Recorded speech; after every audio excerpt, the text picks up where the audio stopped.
ఆ, కర్నూలు జిల్లాలో అత్యంత ప్రతిష్టాత్మకంగా రాయలసీమ యూనివర్సిటీ ఉంది. అయితే రానున్న రానున్న ఈ నెల 11వ తారీఖు మహాత్మా జ్యోతిరావు పులే 200 జయంతి మనం నిర్వహించుకుంటున్నాం. మహాత్మా జ్యోతిరావు పులే ఎవరు? బీసీలకు ఆరాధ్య దైవం. ముఖ్యంగా బీసీలకు చదువు నేర్పించినటువంటి మహాగురువు ఆయన. అటువంటి మహాగురువు అయిన బీసీల ఆరాధ్య దైవమైన జ్యోతిరావు పులే విగ్రహం రాయలసీమ విశ్వవిద్యాలయం లేకపోవడం అత్యంత దురదృష్టకరమైన సంఘటన అని మేము కాంగ్రెస్ పార్టీ భావిస్తుంది. ముఖ్యంగా ప్రస్తుతం ఉన్న బీసీ వైస్ ఛాన్సలర్ గారు కానీ, అదేవిధంగా రిజిస్ట్రార్ గారు కానీ ఇద్దరు బీసీలే. మరి ఎందుకు చొరవ చూపలేకపోతున్నారు అక్కడ విగ్రహం పెట్టడానికి? ఏంటి మీకు ఆ ప్రలోభాలు ఎందుకున్నాయి? అంటే మీరు ప్రలోభాలకు లోబడి విగ్రహం పెట్టకుంటున్నారా? అండ్ మీకు జ్యోతిరావు పులే విగ్రహం పెట్టడం ససేమిరా ఇష్టం లేదా? మీరు బీసీలు కాదా? ఒక బీసీలకు ఆరాధ్య దైవమైన జ్యోతిరావు పులే విగ్రహాన్ని పెట్టేందుకు మీరెందుకు సహకరించడం లేదు అనేది కాంగ్రెస్ పార్టీ ఓబీసీ సెల్ ప్రశ్నిస్తారు. గత కొంతకాలంగా అనేక అనేక బీసీ సంఘాలు కానీ, రాజకీయ పార్టీల్లో ఉన్న బీసీ సెల్స్ కానీ ఎంత డిమాండ్ చేసినా ఉపకులపతి రాయలసీమ ఉపకులపతి గారు మాత్రం ఎటువంటి స్పందన కరువైంది. మరి అటువంటి సమయంలో కాంగ్రెస్ పార్టీ ఒకటే డిమాండ్ చేస్తా ఉంది.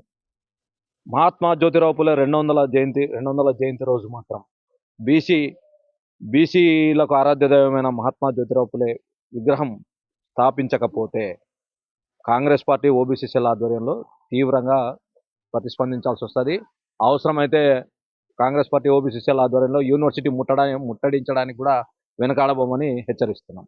రానున్న రోజుల్లో బీసీలకు 44% రిజర్వేషన్పై ప్రస్తుతము గవర్నమెంట్ ఎటువంటి రాష్ట్ర ప్రభుత్వం ఎటువంటి ప్రకటన చేయడం లేదు.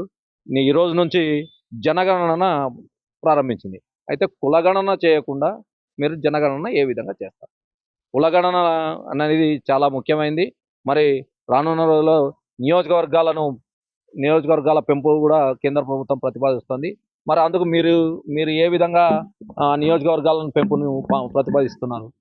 అంటే కులగణన లేకుండా జనగణన చేసి గతంలో మాదిరిగా చేతులు దులుపుకోవాలని చూస్తే మాత్రం కాంగ్రెస్ పార్టీ దీని మీద పూర్తి స్థాయిలో ఉద్యమానికి సిద్ధమైంది. అదేవిధంగా 44% రిజర్వేషన్ మీద ఇటీవల ఒక ఆయన ఢిల్లీలో ఒక యాత్ర చేశాడు. యాత్ర తర్వాత సదస్సు పెట్టాడు. అయ్యా, నువ్వు ఎవరు ఆధ్వర్యంలో సదస్సు పెట్టావు అంటే ఆర్ కృష్ణయ్య ఆధ్వర్యంలో సదస్సు పెడుతున్నాడు ఆయన. అంటే ఆర్ కృష్ణయ్య ఎవరు? బీజేపీ ఎంపీ ఆధ్వర్యంలో సదస్సు పెట్టి నువ్వు 44% రిజర్వేషన్ను డిమాండ్ చేస్తున్నావా, అడుక్కుంటున్నావా? అంటే బీసీల హక్కులను సాధించేందుకు నువ్వు అడుక్కుంటున్నావా, డిమాండ్ చేస్తున్నావా అనేది ఇప్పటి వరకు మా బీసీలకు అర్థం కాని పరిస్థితి.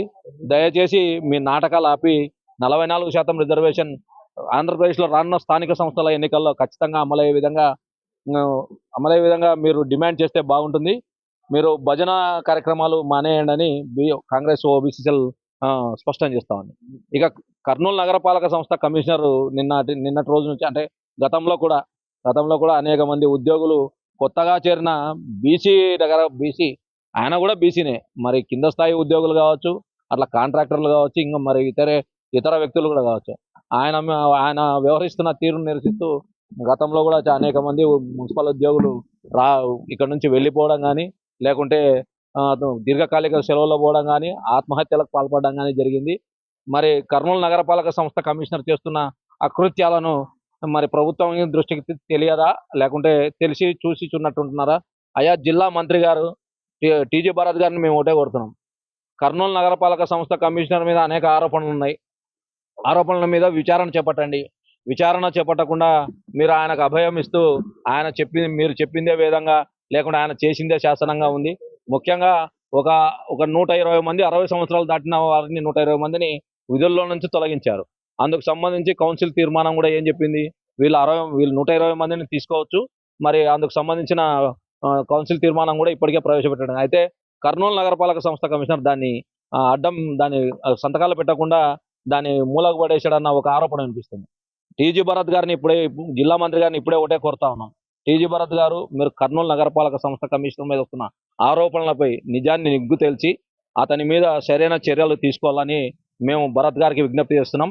ఒకవేళ మీరు కూడా ఆయనకు అభయహస్తం ఇస్తున్నట్లయితే కర్నూలు నగరపాలక సంస్థ కమిషనర్ పైన కూడా కాంగ్రెస్ పార్టీ పోరాటానికి సిద్ధమవుతుందని హెచ్చరిస్తున్నాం. మల్లికార్జున యాదవ్, ఓబీసీసీఎల్ రాష్ట్ర ప్రధాన కార్యదర్శి, కాంగ్రెస్ పార్టీ.